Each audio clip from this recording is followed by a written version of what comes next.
Lord of Mysteries, capítulo 16. Caçando ratos com cães. Ufa, finalmente passei pela sessão com a médium. Klein soltou um hálito fétido, e ele virou-se sem pressa e desfrutou da brisa fresca e da tranquilidade da noite, enquanto caminhava em direção à porta do prédio. Ele pegou as chaves, inseriu a correta e girou suavemente, permitindo que a escuridão vermelha se expandisse com o som estridente da porta aberta.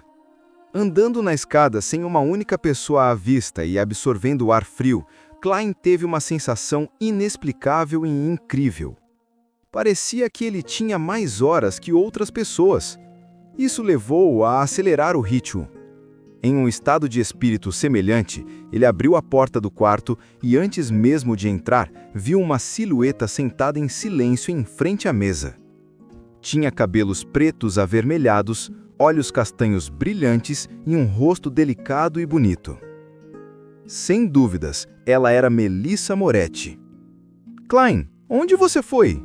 Melissa perguntou inquisitiva enquanto relaxava as sobrancelhas. "Levantei para ir ao banheiro e percebi que você não estava em casa." Ela acrescentou sem esperar pela resposta de Klein. Era como se ela quisesse saber tudo com clareza, desde as causas e efeitos da matéria até a lógica subjacente. Com grande experiência em mentir para os pais, o cérebro de Klein deu uma volta antes de dar um sorriso amargo e respondeu calmamente. "Eu não consegui dormir de novo depois que acordei, e em vez de perder tempo, decidi que deveria treinar meu corpo. Então, eu saí para correr algumas voltas. Olha para o meu suor." Ele tirou a jaqueta e meio que virou o corpo, apontando para as costas. Melissa levantou, deu uma olhada sem entusiasmo e deliberou por alguns momentos antes de dizer: "Sinceramente, Klein, você não precisa se estressar. Tenho certeza que você pode passar na entrevista para a Universidade Tingen. Mesmo que você não possa, se, você ainda pode encontrar melhores." Eu nem pensei na entrevista. Klein acenou com a cabeça e disse: "Entendo."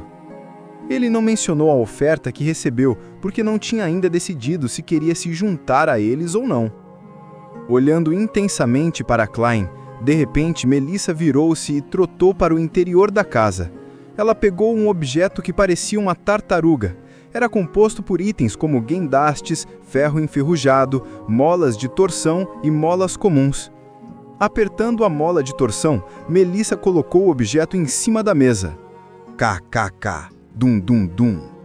A tartaruga movia-se e pulava com um ritmo que poderia chamar a atenção de qualquer pessoa.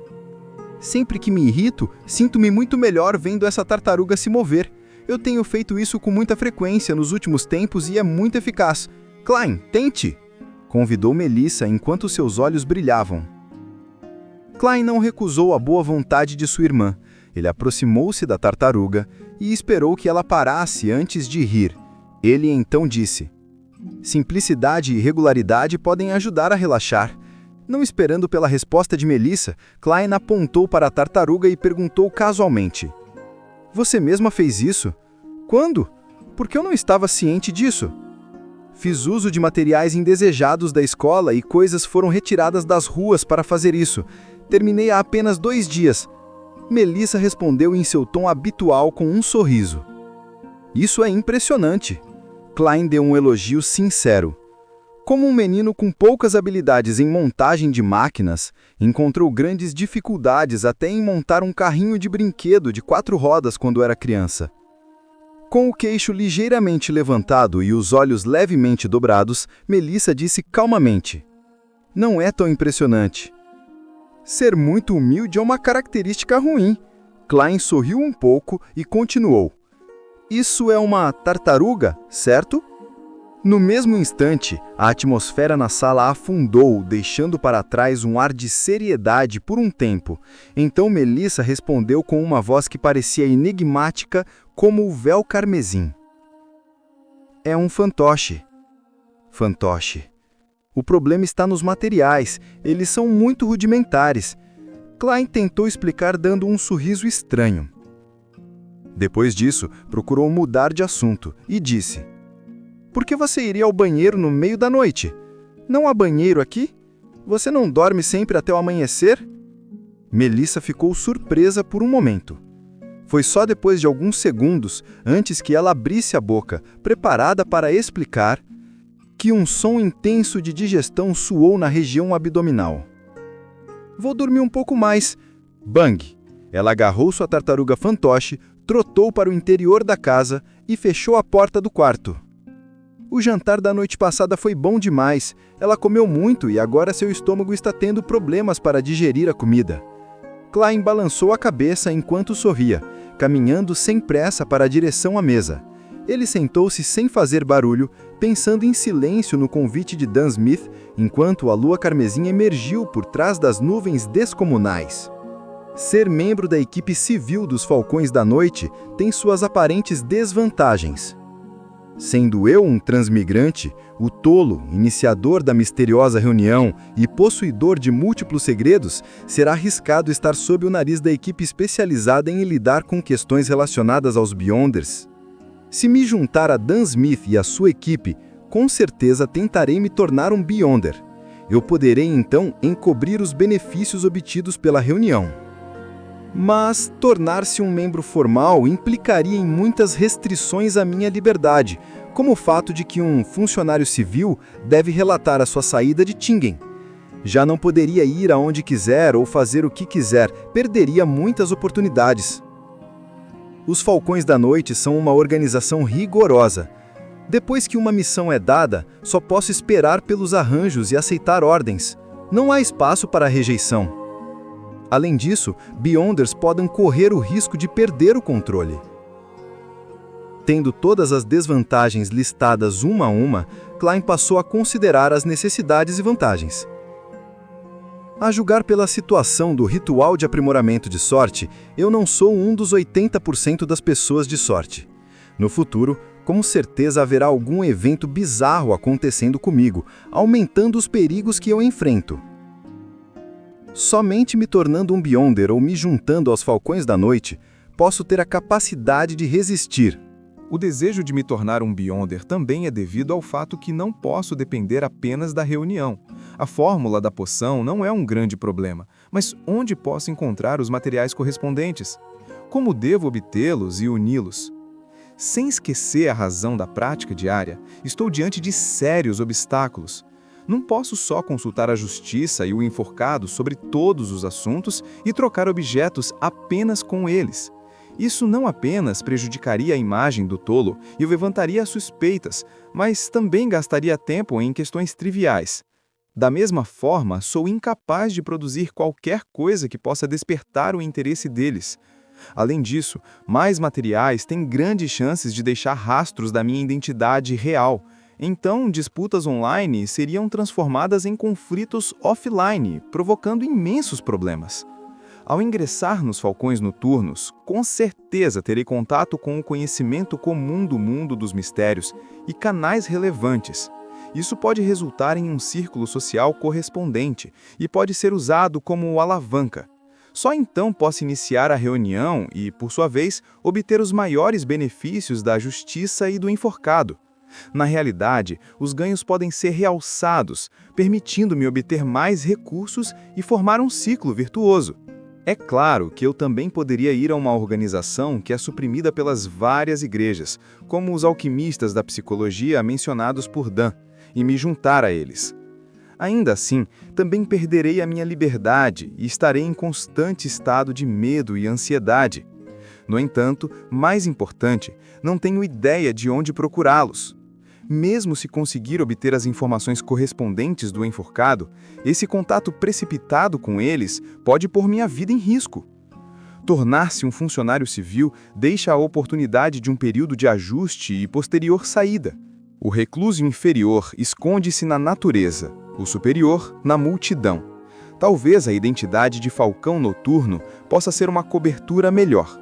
No futuro, quando me tornar uma das principais autoridades deles, quem imaginaria que eu sou um herege, o chefe da organização secreta que trabalha nos bastidores? Quando os primeiros raios do sol da manhã raiaram, o carmesim desapareceu. Olhando para a luz dourada nos horizontes do céu, Klein decidiu. Ele encontraria Dan Smith hoje e se tornaria parte da equipe civil dos Falcões Noturnos. Neste momento, Melissa, que saiu da cama de novo, abriu a porta da sala. Ela ficou surpresa ao ver o irmão alongando-se sem elegância. Você não dormiu?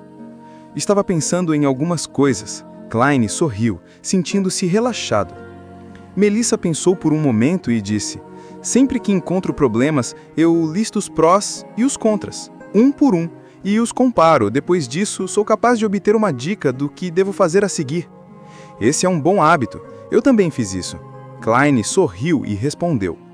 O semblante de Melissa relaxou, e ela não acrescentou mais. Segurando uma folha de papel amarelada e seus produtos de higiene pessoal, ela foi ao banheiro.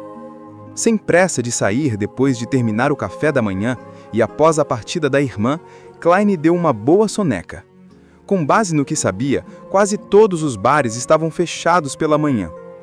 Às 2 horas da tarde, ele suavizou as pregas do chapéu de seda e do lenço usando um pincel pequeno. Ele também removeu a sujeira para ficar mais arrumado. Depois disto, vestiu uma roupa formal, exatamente como iria para uma entrevista. A rua Bezique era um pouco longe, e Klein tinha medo de perder as horas de trabalho dos falcões noturnos, portanto, não andou até lá, mas sim esperou por uma carruagem pública na rua Cruz de Ferro. No Reino Loen, as carruagens públicas eram colocadas em 2 categorias, sem pista e com pista. A primeira consistia em uma carruagem puxada por 2 cavalos, e podia acomodar cerca de 20 pessoas, levando em conta o topo dela. Só uma rota geral existia, sem estações específicas. Tinha operações flexíveis e podia ser parada em qualquer lugar, a menos que estivesse cheia. Esta última era operada pela Orbital Carriage Company. Primeiro, um dispositivo de serviço semelhante a um trilho era colocado na pista principal. Os cavalos moviam-se na pista interna, enquanto as rodas corriam nos trilhos, facilitando e senhando esforço. Por isso, eles podiam puxar uma carruagem maior, com 2 andares, com quase 50 passageiros. No entanto, o único problema era que a rota e as estações eram fixas, tornando muitos lugares inacessíveis. Após 10 minutos, o som das rodas atingindo os trilhos aproximou-se à distância. Uma carruagem de 2 andares parou na frente da estação na rua Cruz de Ferro. Para a rua Bezique, Klein disse ao motorista da carruagem. Você precisa parar na rua Champagne, mas quando chegar lá vai levar uns 10 minutos para caminhar até a rua Bezique. Vamos para a rua Champagne, então. Klein assentiu em aprovação. São mais de 4 quilômetros, 4 centavos, disse um jovem com o rosto claro e limpo, enquanto estendia a mão. Ele era o trabalhador responsável pela coleta de dinheiro. Ok. Klein pescou 4 moedas de cobre do bolso e entregou para ele. Ele caminhou até a carruagem e descobriu que não havia muitos passageiros. Mesmo no primeiro andar, havia alguns assentos vazios. Eu só tenho 3 centavos em mim agora, então só posso andar quando voltar.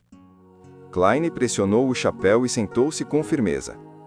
Nesse andar, homens e mulheres estavam bem vestidos, embora houvesse alguns vestidos com roupas de trabalho, lendo jornais de lazer, quase ninguém falou, e estava bem quieto. Klein fechou os olhos e recarregou sua força, alheio à chegada e saída de passageiros ao seu redor.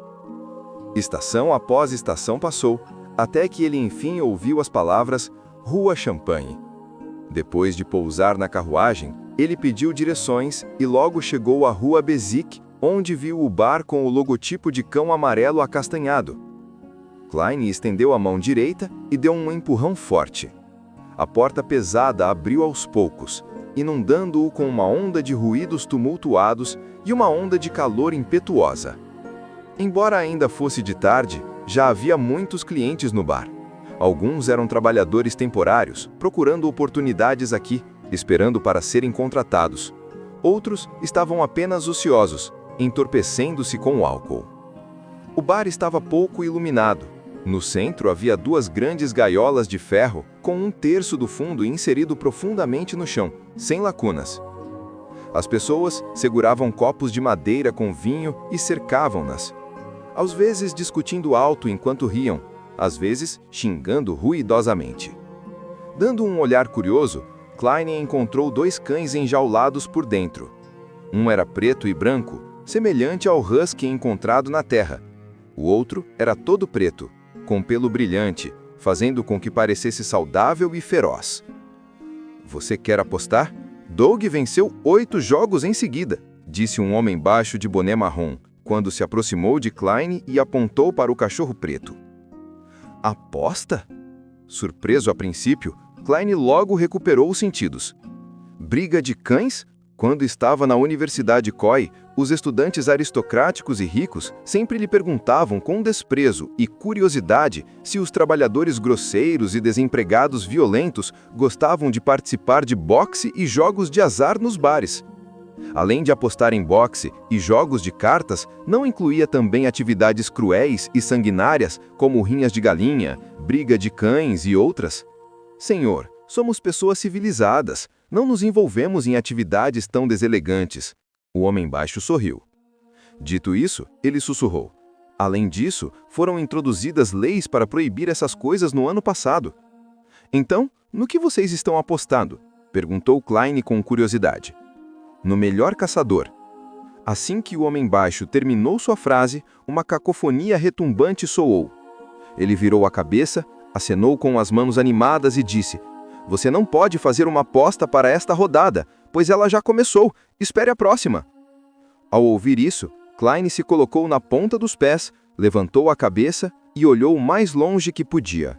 Ele viu 2 homens fortes, cada um arrastando um saco, vindo para o lado da gaiola de ferro e abrindo a porta da prisão. Eles então jogaram o conteúdo do saco na gaiola. Eram animais cinzentos e nojentos. Klein tentou identificá-los com cuidado, antes de perceber que eram ratos, centenas de ratos. Como a gaiola de ferro estava no subterrâneo, sem lacunas, os ratos se moviam em todas as direções, mas não conseguiam encontrar uma saída. Nesse momento, quando a porta da gaiola estava fechada, a corrente dos 2 cães foi desamarrada. Wolf! O cachorro preto avançou e matou um rato em uma mordida. O cachorro preto e branco ficou atontado a princípio, antes de começar a brincar, entusiasmado com os ratos. As pessoas ao redor levantaram seus copos de vinho e intensificaram o olhar ou gritavam altamente: Morda! Mate! Dog! Dog! Arrombados, caçando ratos com cães. Klein recuperou os sentidos e os cantos de sua boca tremiam sem parar. O objetivo da aposta é determinar qual cão pode pegar mais ratos. Talvez possa se apostar no número específico de ratos pegos. Não é à toa que havia pessoas comprando ratos vivos na Rua Cruz de Ferro? Isso é bem único. Klein balançou a cabeça, rindo, então voltou para trás, circulando ao redor dos clientes alcoólatras e chegando à frente do balcão do bar. Novo aqui? Disse o barman quando lançava um olhar a Klein, ao mesmo tempo em que limpava os copos. Um copo de cerveja de centeio é 1 centavo. Cerveja Eimat, 2 centavos. 4 centavos para a cerveja Southville, ou você quer um copo de Land puro malte? Continuou. Eu vim aqui para conhecer o Sr. Wright, disse Klein direto e sem rodeios. O barman assoviou e gritou para o lado. Velho, alguém está procurando por você. Oh, quem?